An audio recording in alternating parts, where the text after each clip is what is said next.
The property here is a pretty ancient pile of buildings. You know, most of them start from medieval times and then went right up to the 1940s, I think, when the last owners had done some improvements. Uh, it's been in the family since, I'm guessing here, but I think it's a pretty educated guess, since about 1069, 1070, when it was awarded to my direct ancestor, Malgar Levavasseur, or Mauger. I'm not sure which one the name is used more commonly, but it's Malgar or Mauger.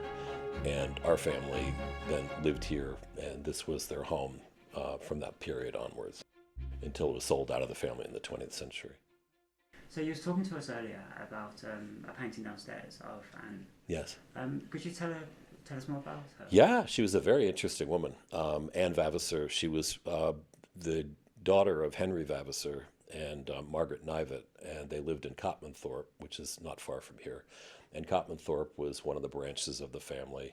There's another branch of the family that was in Spaldington, and there are several others whose names escape me. But they were from that particular area near to the central family base here at in Hazelwood. And Anne, probably through connections with her maternal uncle, Lord or Sir, I think Thomas Nivet, was invited to be one of Queen Elizabeth I's maids of honor. And it was a wonderful opportunity to be able to go to court because the Queen was supposed to help you make good matches. And so she came to court, and she was apparently considered quite beautiful. And she, I think, probably had an attractive personality because she had a long life of people being very interested in her. And the Earl of Oxford and she became immediately involved, and she became pregnant with his child and gave birth in the maiden's quarters to a boy. And when the Queen found out, it wasn't good for the Virgin Queen to have maids of honor who weren't acting honorably. So they were both put into the Tower of London to cool off for a while. And then they were both released, I think, within a year. Seems to be fair. Yeah, and that's what the painting is downstairs is of her. And she has an interesting black ornament on one of her sleeves, and it's thought that that was probably the jewel given to her by James I's Queen Anne of Denmark when she and the King James I visited at Ditchley Park. And they came and visited a number of times, and Queen Anne seemed to have taken a liking to Anne Vavasseur and sent her a jewel the next day. And that, I think, is the jewel that's on her sleeve. Oh, okay. Yeah.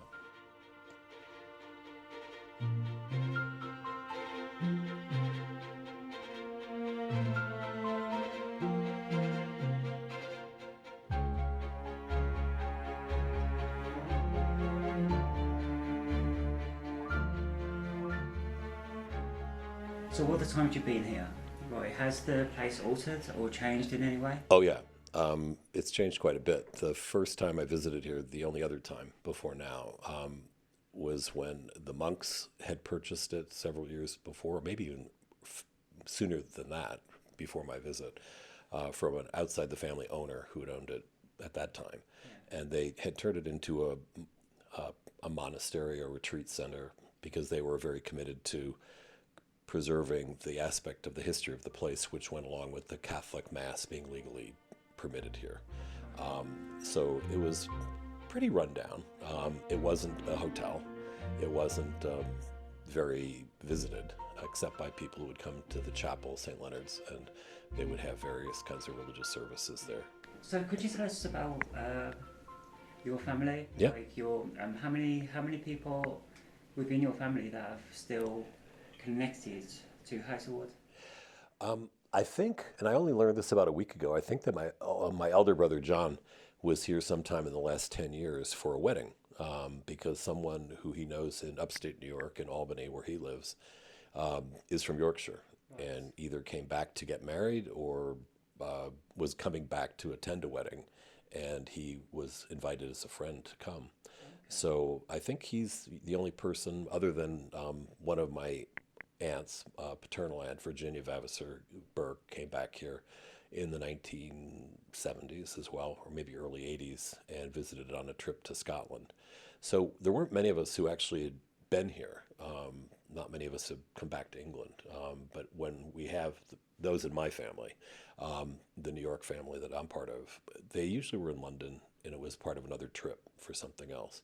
And getting up to York wasn't something there was time for. And I don't think that they even realized, I didn't until I was in college, that there was a fascinating part of family history right in London, which was another building like this, which is called Ham House. Right. And Ham House is a National Trust property, so it's maintained by them, by the government, or the trust rather. And we visited that. It was built in 1610 by Anne Vavasor's brother Thomas. Wow. And he was the Knight Marshal for King James I. And so he was the top cop at the court, probably was involved with keeping duels from being fought. And whatever you do as the top cop for the court. Had a tour that was going to Ham House, and the head of the tour came back and said, "Your family has a house in Richmond on Thames," and we didn't know that. I don't think anyone in our family had known about that. But what was wonderful was, of course, being a property that's maintained by the trust, it's beautifully kept with all the belongings of the family that bought it from our family. Yeah, well, I think it's really good though, because it means that your legacy is going to live on. One of the things that's interesting about the family is that Anne Boleyn was a direct descendant of our ancestor Robert Le Vavasseur through her grandmother, who was a butler, a member of the Butler family, and that was a family that was founded in the 12th century by one of my ancestors, Maud Le Vavasseur, and she married a Norman magnate named Theobald Walter, and he was the king's butler, or Le Boutier, and the name became anglicized as a family name into Butler, much like our name Vavasseur was a rank and became turned into a family name. So Elizabeth was, through her mother, was also a Vavasseur descendant. Okay. And I thought for many years that that's probably how Anne got to court, but found out later, no, it was much more through her maternal uncle from, another branch of the family, and that's how they got into court.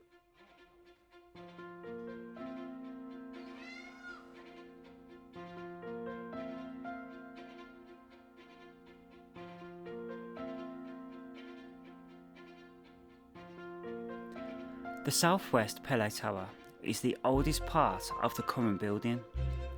This was built for the use of lighting beacons to convey a message or warn of danger. A precise date for the erection is still unknown, although estimated 1135 to 1154. Its walls at the basement level are 8 feet thick. This originally was carried to the roofline. The upper level walls have since been taken back to around 3 feet.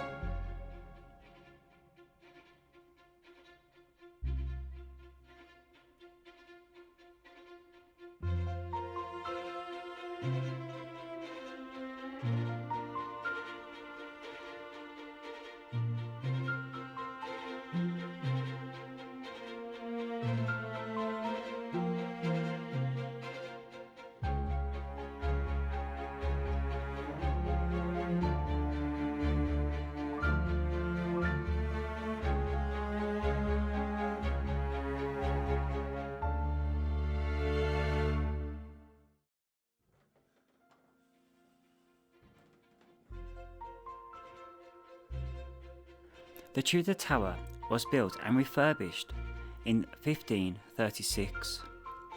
This was then offered to Henry VIII as a place to stay on his visit north to confront the Catholic rebellion led by Sir Robert Ascot.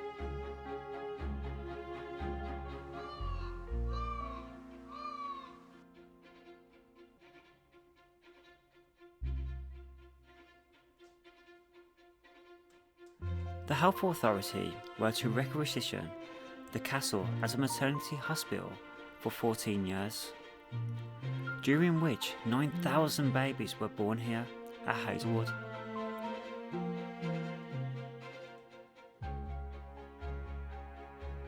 The Victorian room was used as a delivery suite, with the Great Hall used as a ward for the mothers to recover after birth in 1939. And in this room is where babes were born in World War II. Now, the incredible thing about this story is that there was 80 babies that still return to this hotel as adults. So the memories in this room, you know, from when you was born to getting old, you still return, you know, and I think it's a beautiful story. I mean, and these babies, they are called the Hazelwood babies.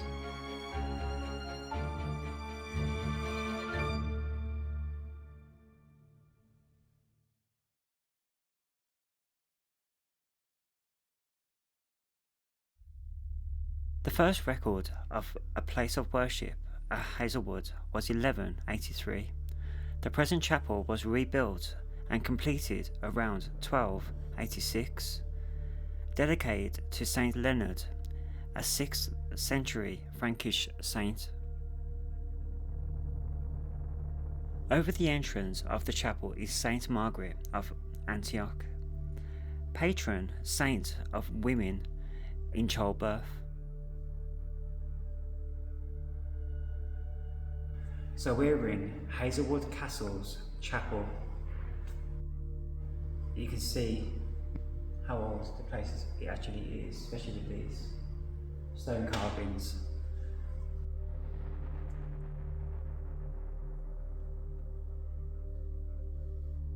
It is widely held that the original cross dates from 1348, erected to protect the family from the Black Death in 1349. So we are in the chapel, right, which is still used today.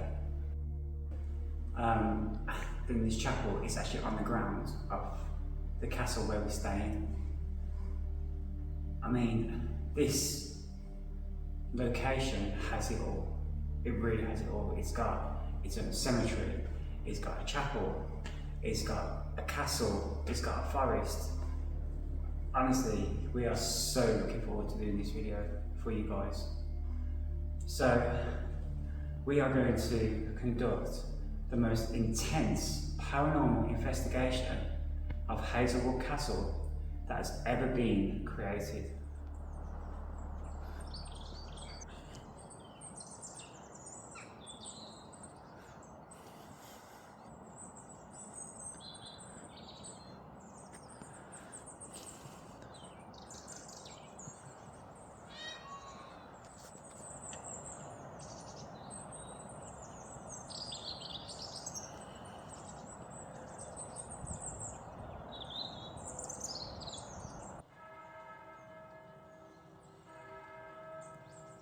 So hello YouTube, we are here at Hazelwood Castle.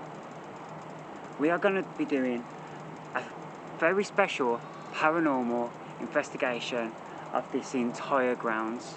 Now on this grounds, right, not only have we got the castle itself, right, we have also got a cemetery, we have also got a forest, and we have also got a legend. Now the legend is that this whole area used to be a monastery, and there has been known to be a monk wearing black clothes walking the grounds. Specifically in the courtyard is where we'll be going later. Now this isn't just about the monk. We also know, right, a legend regarding the forest. This forest is also haunted.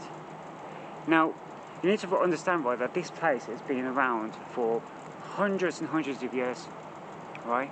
So the amount of history it's got and the amount of memories that are stored in the brickwork, there's bound to be something here. And we are going to dig up all of that history and get, hopefully, a paranormal presence just for you guys here on YouTube. Now, I'm going to also be doing a Ouija board in the cemetery. Now this isn't just any old cemetery. This cemetery has been here from the days where this was a monastery. So there's got to be something going on there, you know. So you guys, right, are with us tonight, and we are going to take you to all of these haunted locations, right? And we want you to subscribe to the video, like the video, and if you can, share with as many people as you want. I also want to give a shout out to the new members and the new people who have subscribed to our channel, right? We want to welcome you to Roche Productions, and we hope that we can give you what you're looking for in the paranormal world. So I ask all of you to join us here at Hazelwood Castle. So guys, the castle was built in 1086, right, and it got converted into a hotel and spa. And I mean, inside, you know, it's not really castle looking, it's more modernised, you know, just mainly the exterior that's been left the same.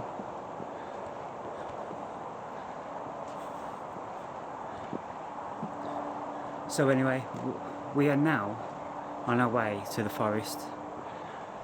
So the story with this forest is that there was a couple who was walking through there, and supposedly they've seen someone move in their direction, like as I was walking down. But when I went to investigate, didn't hear any rustling, didn't hear like anyone was moving around in it, but they could swear that they've seen someone pass them in the forest. So I mean, this could just be a rumour, this could just be a story, but we decided we're gonna go and investigate and see what we can find in the forest. Now it's absolutely pitch black tonight because we are actually in the middle of nowhere, so it's going to be even darker in, it's going to be even darker in the forest. So we'll see what happens, you know, see if we can find anything interesting. Okay guys, so we're here now at the entrance to the woodlands, right? Now if you look down there, like if Alan will show you down there. Now just down there is where the figure come running past this couple that was walking down there. And I mean, as you can see, it looks pretty eerie down there anyway. So we're hoping we can go down there, right, and we can experience something or feel something or even hopefully capture something right on camera for you guys, right? So Alan, you ready? Yes. Let's go. Okay.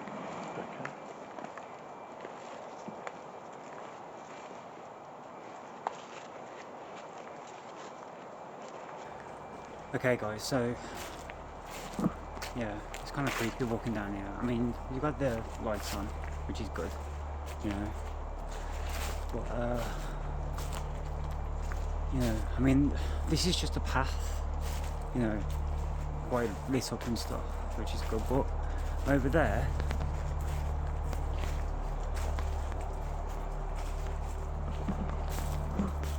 that woodlands goes on for absolutely ages, right? So you just don't know, do you, really? But yeah, these woods, I mean, this is Hazelwood Castle's grounds, so you can kind of imagine that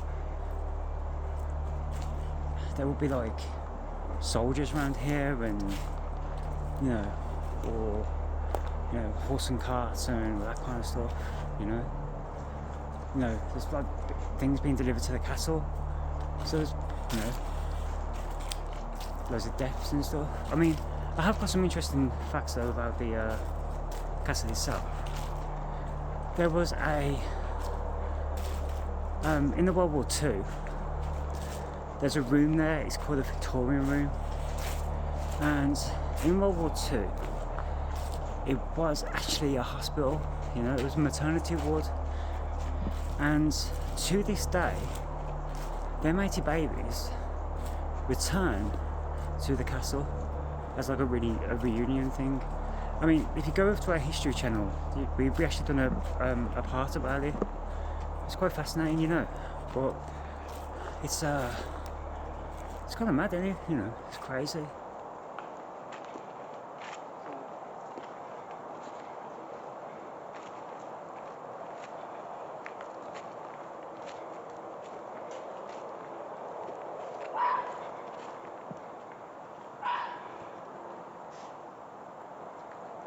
Did you hear something?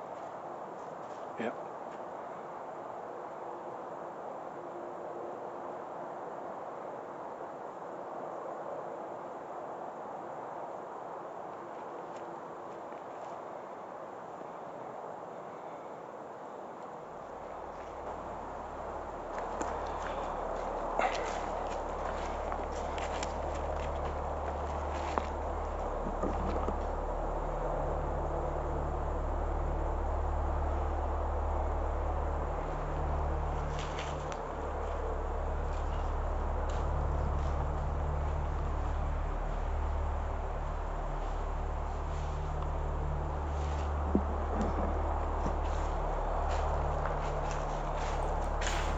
So it looks like there's a shed in the middle of this path.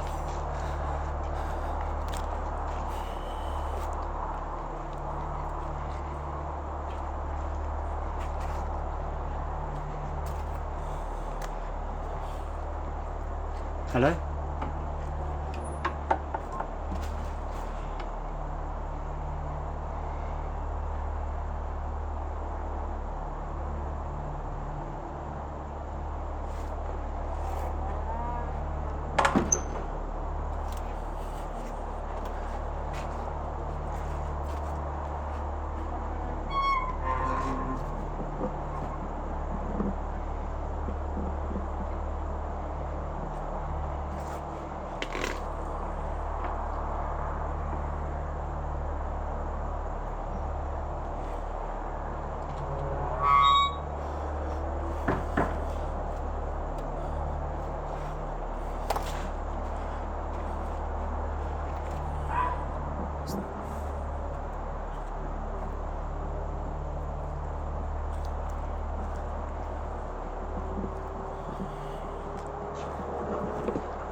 You just see that then? What? I thought I seen something moving.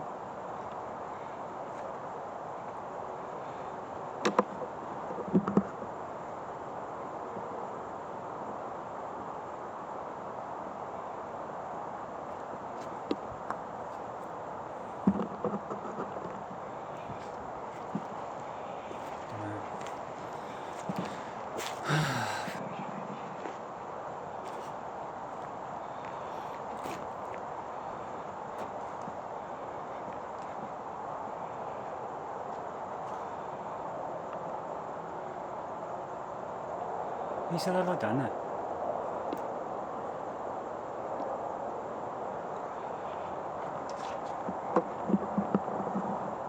You see it over there?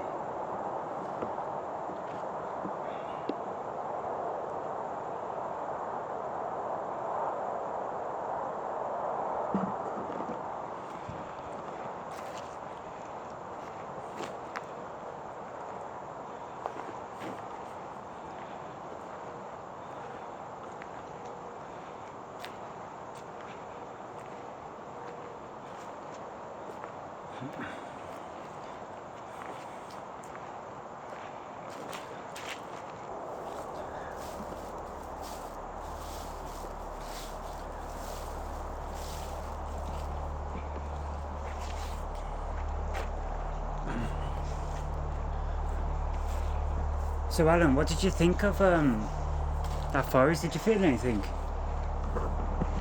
Spooky. I mean, there's a few weird noises in there, weren't there? Yes.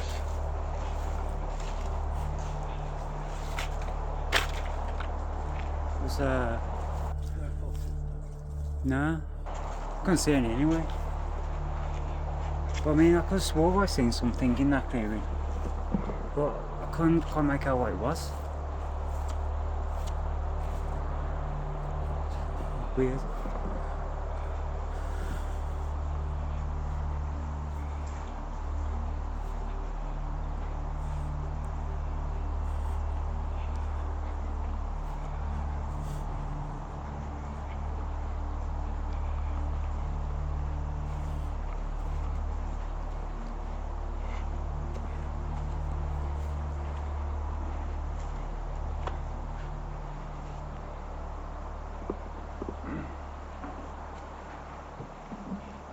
Okay, so we're on our way back now to the chapel.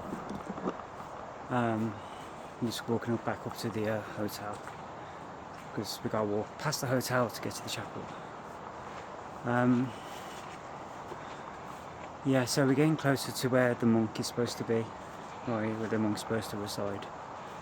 The monk has been seen from walking across the. I just want to get this right. So it's been seen walking across the courtyard into the laundry room of the castle. Now, some believe that that was the path he used to take when he was part of the monastery, because that's where the chapel is, you know. So we are really hoping we see the monk tonight, you know, on one of his journeys, you know. So yeah, so we're on our way there now.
Wasn't going off earlier.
Okay guys, so we're in the cemetery, right, next to the chapel, right, and we are going to do the Ouija board on top of this tombstone, right.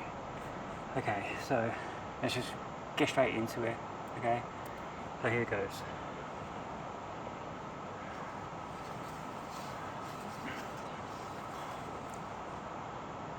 Is there anyone with us right now?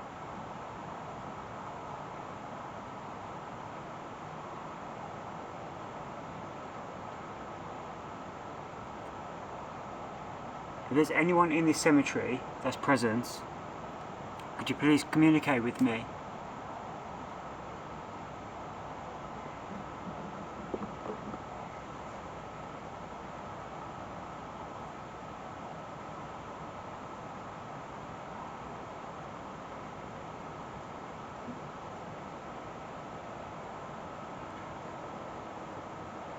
My name is Lee. I'm trying to contact the Black Monk.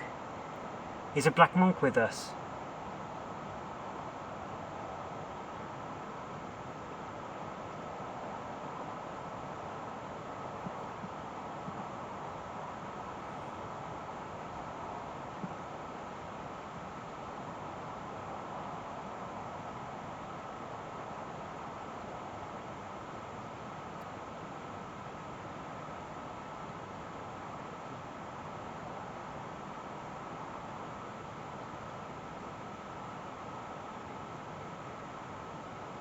Could you go to yes if you're with us?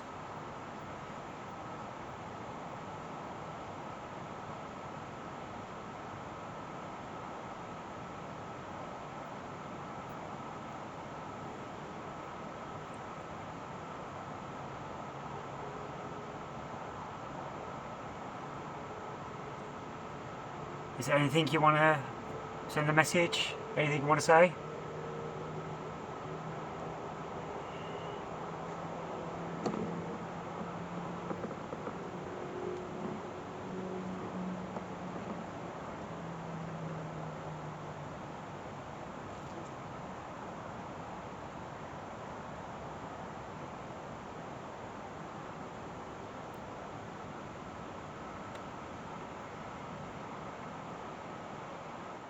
Okay guys, so we've walked around Hazelwood Castle now. I've showed you the paranormal sites where things are being seen. We've experienced a few things, right, but we're still waiting on contacting the Black Monk. So we're going to use the Necrophonic app now and see if we can communicate with the Black Monk here in the courtyard where he is being seen.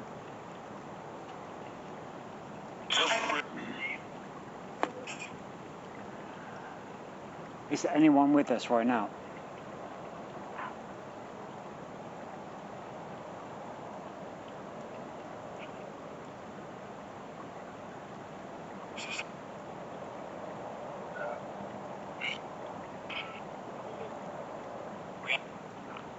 I want to call out to the Black Monk who has been seen walking on these grounds.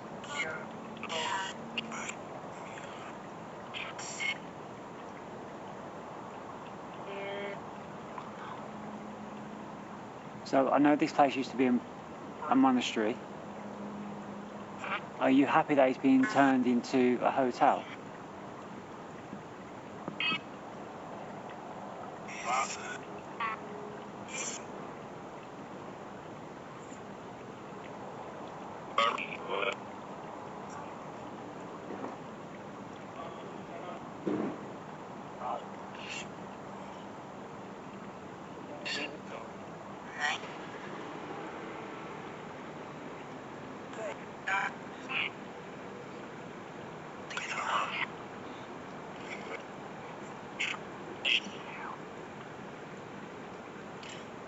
Is there anything you want to say to us?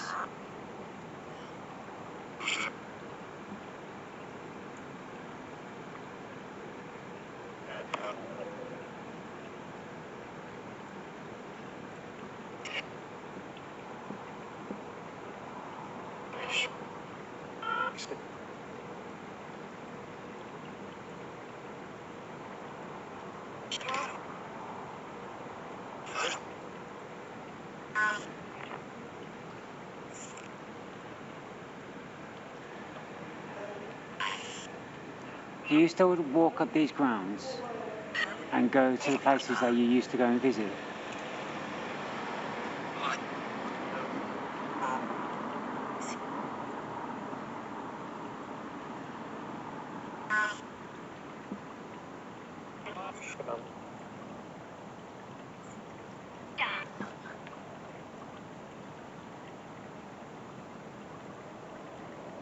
Could you make yourself known to us? Can you make yourself present if you're with us?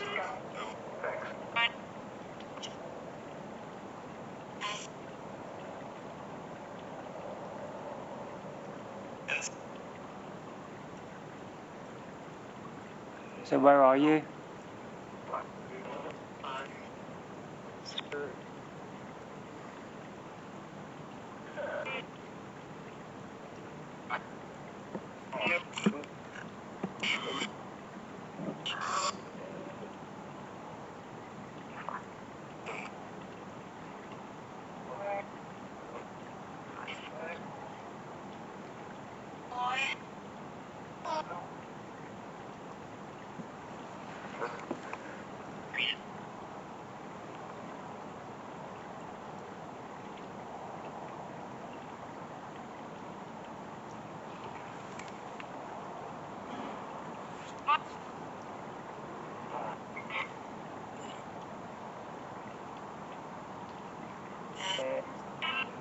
Can you make a tap for me, please?